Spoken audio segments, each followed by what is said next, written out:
Hello students, हम लोग NEET exam के लिए अल्कोहल फिनॉल ईथर जो ऑर्गेनिक केमिस्ट्री का एक चैप्टर है उसकी कुछ इंपॉर्टेंट रिएक्शन देखते हैं। अल्कोहल को प्रिपेयर कैसे करते हैं, तो देखो कहीं ना कहीं एक या दो क्वेश्चन आपके बन जाएंगे इस चैप्टर में से। तो देखिए एल्किल हैलाइड से कैसे प्रिपेयर करेंगे। एल्किल हैलाइड को हम लोग RX बोलते हैं। ये 1 डिग्री भी हो सकता है, 2 डिग्री भी हो सकता है। एल्किल हैलाइड हो गया है। तो इस पे एक्वस KOH का जब रिएक्शन करते हैं तो OH हमारा न्यूक्लियोफाइल की तरह बिहेव करता है और X से निकल के यहाँ पर को OH आ जाता है। ये SN2 मैकेनिज्म से होती है, मतलब कि ये एक स्टेप में होगा।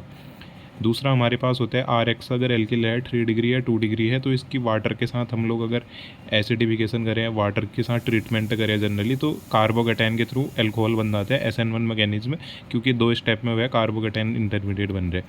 अब नेक्स्ट हमारे पास प्रिपरेशन है। ये एग्जांपल से देख लो एक बार इसको। जैसे देखो CH3CH इस टाइप का हमारे पास 1 डिग्री एल्किल हैलाइड है, तो एक्वस NaOH या KOH जब डाला इस पर तो देखो यहाँ पर कोई अल्कोहल बन रहा है सीधे सीधे 1 डिग्री।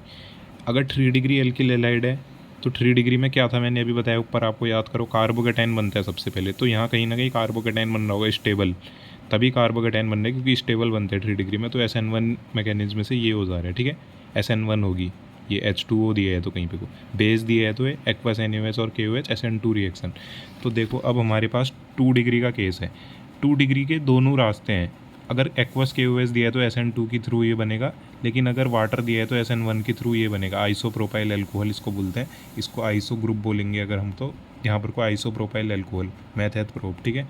अब देखो अगर ब्रोमीन है, ये साइक्लिक बेंजीन रिंग के ऊपर ब्रोमोबेंजीन है, तो एक्वस KOH के साथ no reaction at normal temperature pressure, क्योंकि नॉर्मल टेम्परेचर प्रेशर पे रिएक्शन नहीं दिखाते हैं। नॉर्मल टेम्परेचर प्रेशर पे जो हमारे हेलो एरिन होते हैं वो रिएक्शन नहीं दिखाते, तो नहीं होगी। अब देखो नेक्स्ट मेथड एल्कीन की थ्रू। एल्कीन अगर हमारे पास सिमेट्रिक एल्कीन है तो वाटर के साथ जैसे ही ट्रीटमेंट करेंगे, पाई इलेक्ट्रॉन होते हैं, हाइड्रेशन हो जाती है। अब डायरेक्ट एडिशन हो सकती है एसिड कैटेलाइज्ड, मतलब यहाँ पर कोई एसिड होगा, कैटेलिस्ट की तरह बिहेव करेगा। हाइड्रेशन मतलब वाटर के साथ रिएक्शन। इनडायरेक्ट एडिशन के लिए यहाँ पर कोई हाइड्रोबोरेशन ऑक्सीडेशन या ऑक्सीमर्क्यूरेशन डी मर्क्यूरेशन होता है। तो एसिड कैटेलाइज्ड में क्या होगा, सिमेट्रिक एल्कीन है तो ये एसिड हो गया H+, मतलब कुछ भी हो सकता है HCl और H2SO4। वाटर ले लेंगे, इथेनॉल बन जाएगा सीधे सीधे, कहीं भी H लगाओ कहीं भी OH लगाओ कोई फ़र्क नहीं पड़ेगा, इथेनॉल बन जाएगा। सिमेट्रिक कुछ भी हो सकता है, ईथेन ही ज़रूरी नहीं है, सॉरी ईथीन ही ज़रूरी नहीं है, कुछ भी हो सकता है सिमेट्रिक।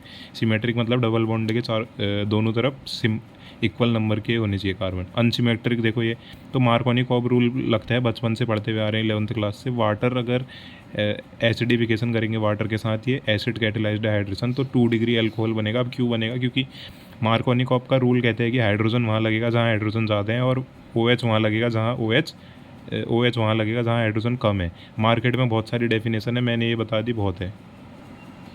अब एल्कीन के थ्रू हम लोग मैकेनिज्म अगर देखना चाहें तो H+ वाटर के साथ पहले हाइड्रोनियम आयन बनाएगा, फिर ये बॉन्ड जब बॉन्ड टूटेगा तो 2 डिग्री कार्बोकेटाइन और 1 डिग्री कार्बोकेटाइन में टूट सकता है ये एल्कीन हमारा। अब 2 डिग्री कार्बोकेटाइन ज़्यादा स्टेबल होगा, क्योंकि देखो यहाँ पर को हाइपर कंजुगेशन वगैरह, और 2 डिग्री है तो वैसे भी स्टेबल होगा 1 डिग्री से, तभी तो आप नीट की पढ़ाई कर रहे हो। इतना नहीं पता है तो फिर कोई ज़रूरी नहीं है पढ़ना, फिर भी देख लो 2 डिग्री कार्बोकेटाइन ज़्यादा स्टेबल होता है। तो यहाँ पर को हमारा न्यूक्लियोफाइल अटैक करेगा, ये वाटर अटैक करेगा, तो क्या बन जाएगा यहाँ पर को OH। ऑक्सीजन ने 3 बॉन्ड बनाए तो प्लस चार्ज, लेकिन जैसे ही यहाँ पर को अगर हाइड्रोजन हटेगा तो OH यहाँ पर को 2 डिग्री अल्कोहल और H+ बता दो वाटर के साथ जुड़ के दोबारा से H3O+ बैक मिल जाएगा, क्योंकि ये कैटलिस्ट था, ठीक है। अब देखो नेक्स्ट हमारे पास रिएक्शन है hydroboration oxidation reaction, alcohol preparation bye alkene से। हाइड्रोबोरेशन ऑक्सीडेशन में क्या होता है, इनडायरेक्ट एडिशन ऑफ वाटर, तो BH3 लेते हैं, एक H2O2 लेते हैं, परऑक्साइड होना चाहिए, BH3 होना चाहिए। सिमेट्रिक एल्कीन और अनसिमेट्रिक एल्कीन 2 केस होते हैं। तो सिमेट्रिक में तो आसान है, कहीं भी H लगाओ कहीं भी OH लगाओ, इथेनॉल बनेगा।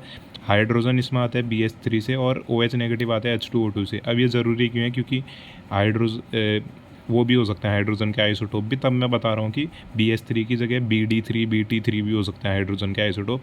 अगर इतना नहीं पता है तो फिर क्या फ़ायदा पढ़ने का। देखो हाइड्रोजन के आइसोटोप क्या क्या हो सकते हैं, तब ये इंपॉर्टेंट थी, स्क्रीनशॉट लेके लिख भी सकते हो पॉज करके।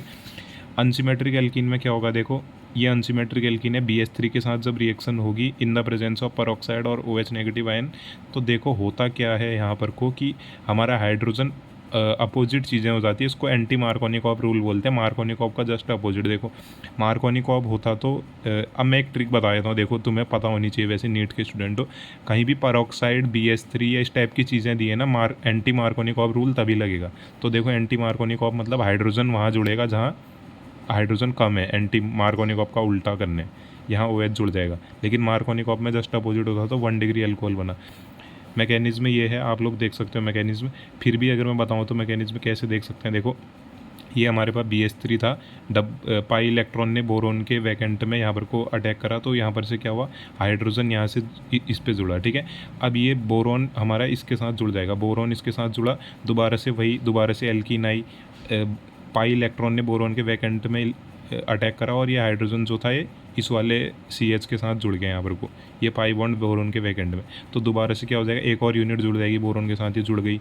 अब तीसरी एल्कीन और आएगी क्योंकि बोरोन के पास अभी एक और हाइड्रोजन है। तो तीसरी ने क्या करा, दोबारा से पाई इलेक्ट्रॉन ने बोरोन के वैकेंट में अटैक करा, हाइड्रोजन ने इधर करा। तो उसके बाद क्या बन गया, मैं ऐसे लिख सकता हूँ CH3CH2 का होल थ्राइस। ये CH3CH2 बोरोन के साथ ये 3 बार जुड़ गए हैं, तीनों हाइड्रोजन हट के। पहली बार में यहाँ हटा था बोरोन का ये हाइड्रोजन, फिर ये, तो ऐसे भी तो लिख सकता हूँ ना। फिर OH नेगेटिव के साथ रिएक्ट करा तो H3BO3 बाहर हो जाएगा। कैसे, देखो 3 OH हैं, एक बोरोन है, तो H3BO3 सोचना, इसको एक बार लिख सकते हो और एल्कोहल ऐसे बन जाएगा, ठीक है।